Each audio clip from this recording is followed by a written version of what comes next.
নমস্কার বন্ধুরা, ভজরি মান্না কিচেনে তোমাদের সবাইকে স্বাগত। আজকে সজনে ফুল দিয়ে একটা সাবেকি রান্না করে তোমাদের সঙ্গে শেয়ার করছি। চলো কিভাবে রান্নাটা করছি আমরা দেখে নিই।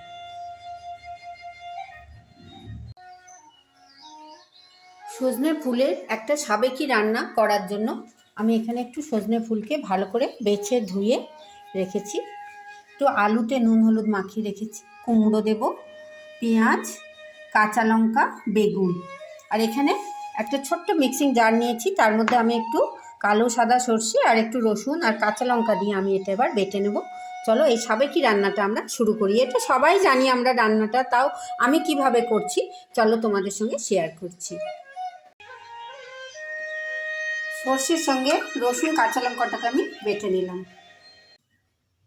পরবর্তী পর্যায়ে আমি গ্যাসের মধ্যে একটা কাঁসার কড়াই বসিয়ে দিয়েছি, তাতে একটুখানি সর্ষের তেল দিয়ে দিচ্ছি। এই সাবেকি রান্না সর্ষের তেলেই ভালো হয়। গ্যাসের ফ্লেমটাকে একটু বাড়িয়ে দিলাম, সর্ষের তেলটা একটু গরম হওয়ার জন্য রেখে দিলাম। তেলটা যখন একটু গরম হয়েছে তার মধ্যে আমি দিয়ে দিলাম একটু পাঁচফোড়ন আর একটুখানি কালো জিরে। ফোড়নটাকে একটু ভেজে দিচ্ছি। এরপরে আমি এর মধ্যে দিয়ে দিলাম একটু পেঁয়াজ কুচি।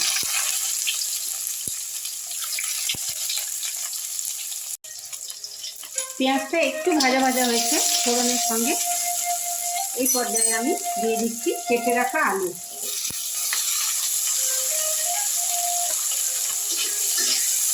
আলুটাই আমি নুন হলুদ মাখিয়ে রেখেছি, একটু ভাজার জন্য ছেড়ে দিচ্ছি। আলুটা প্রায় 2 মিনিট আমি একটু নাড়াচাড়া করে নিলাম। একটু লাল লাল হয়েছে, এর উপরে আমি দিয়ে দিচ্ছি কেটে রাখা কুমড়ো আর বেগুন। বেগুন কুমড়োটা আমি একটু ভাজা ভাজা করে দিচ্ছি।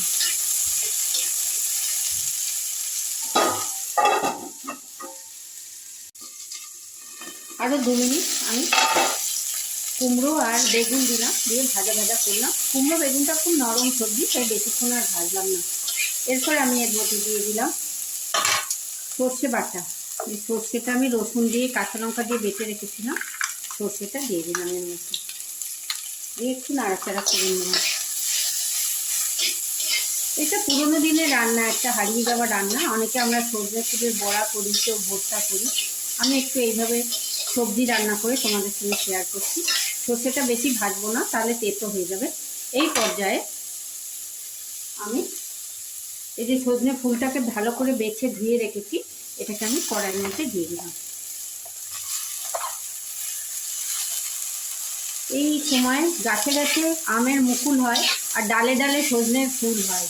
এই ফুলগুলো খেলে এত সুন্দর টেস্ট হয়। ডাটা হয়ে গেলে তার আগের মুহূর্তটায় ফুলগুলোর অত স্বাদ থাকে না, কিন্তু এখন একদম কচি কচি ফুল।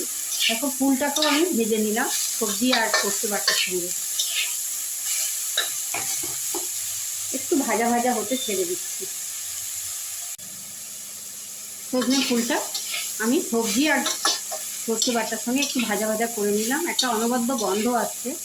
এটা গরম ভাতের সঙ্গে এত ভালো লাগবে না, স্টার্টার হিসেবে খেয়ে দেখো, খুব ভালো লাগবে।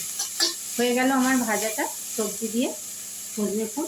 এবার আমি এই যে মিক্সিং জারে যে জলটা নিয়েছিলাম, মিক্সিং জার দেওয়ার জলটা আমি দিয়ে দিলাম। তার সঙ্গে আমি আরেকটু দিলাম, কেন আলুটা একটু শক্ত সবজি, দিয়ে আমি এটাকে একটু নাড়াচাড়া করে নিচ্ছি। একটু স্বাদ বাড়াবার জন্য আমি একটু মিষ্টি ফেলে দিলাম। এটা তোমরা ইচ্ছে হলে দিও, যারা চিনি খাও না, সবজিতে মিষ্টি খাও না, তোমরা দিও না। মিষ্টিটা দিলে নুন চিনির ব্যালেন্সটা খুব সুন্দর হয়। দিয়ে এবার আমি এটাকে ঢাকা দিয়ে দিচ্ছি একটু সুসিদ্ধ হওয়ার জন্য। 2 মিনিটের জন্য একটু ঢাকা দিয়ে দিলাম। ঢাকা খুলে নিলাম, একদম তৈরি হয়ে গেছে।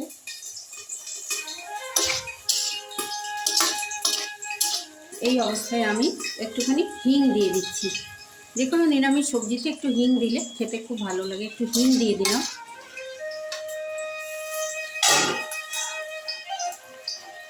আর দিয়ে দিচ্ছি 2টো শুকনো লঙ্কা ভাজা, কাঁচা লঙ্কা। আমার সবজিটা রান্না হয়ে গেছে, পরিবেশনের জন্য একদম তৈরি হয়ে গেছে, একটা খুব সুন্দর গন্ধ বেরিয়েছে। এবার আমি এটাকে 10 মিনিট স্ট্যান্ডিং টাইমে রেখে ঢেলে নিচ্ছি। নামানোর সময় একটু সর্ষের তেল ওপর থেকে দিয়ে দিলাম। এই সর্ষের তেলটা দিলে চচ্চড়িটার স্বাদ খুব ভালো হয়, দারুণ একটা টেস্ট হয়। তোমরা এটা গরম ভাত বা রুটির সঙ্গে খেয়ে দেখো, খুব ভালো লাগবে। এবার আমি গ্যাসের ফ্লেমটা বন্ধ করে দিচ্ছি।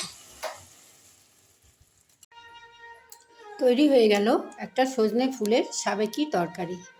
এটা অনেকে অনেক রকমভাবে করে, আমি এইভাবে করে তোমাদের সঙ্গে শেয়ার করলাম। যদি ভিডিওটা ভালো লাগে অনেক লাইক শেয়ার কমেন্ট করো, সাবস্ক্রাইব করে বেল আইকন প্রেস করো, যাতে আমার নিত্য নতুন সমস্ত রান্নার ভিডিও তোমরা সবার আগে দেখতে পাও। কোন বন্ধু কোথা থেকে দেখছো জানিও। সবাই খুব ভালো থেকো, সুস্থ থেকো, সাবধানে থেকো। ধন্যবাদ।